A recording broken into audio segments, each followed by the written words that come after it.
Chicken வாங்கினா ஒரு வாட்டியாச்சும் இந்த பள்ளிப்பாளையம் சிக்கன் ட்ரை பண்ணி பாருங்கள். டேஸ்ட்டு சும்மா சூப்பராக இருக்குது. இதில் மசாலா எதுவுமே ஆட் பண்ணாமல் வெறும் காஞ்ச மிளகாய் வச்சே செய்கிறது தான் இது ரசம் சாதம் பருப்பு சாதம் எல்லாத்துக்குமே செம்ம சூப்பராக இருக்கும். எப்படி செய்யுதுன்னு பார்த்துலாமா? இப்போ ஒரு கடையில் நான் தாராளமாக தேங்காய் எண்ணெய் ஆட் பண்ணிக்கோங்க.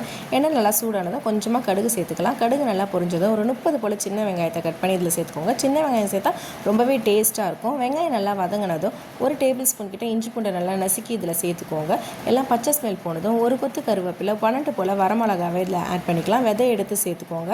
இப்போ நல்லா கலந்து விட்டுட்டு ஒரு அரை டீஸ்பூன் கிட்ட மஞ்சத்தூள் இதில் ஆட் பண்ணிக்கோங்க. ஆட் பண்ணிவிட்டு சிக்கனை நல்லா இந்த மாதிரி குட்டி குட்டி பீஸாக போட்டுக்கோங்க. அப்போ தான் மசாலா நல்லா ஊறி இன்னும் நல்லா டேஸ்ட்டாக இருக்கும்.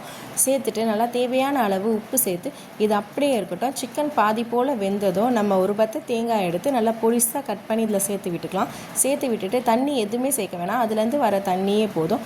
ஒரு 20 நிமிஷம் போல் மீடியம்லேயே விட்டுருங்க. மூடி போட்டு விட்டுருங்க. அப்பப்போ எடுத்து கிளறி மட்டும் விட்டுருங்க. அப்போ தான் அடி பிடிக்காமல் இருக்கும்.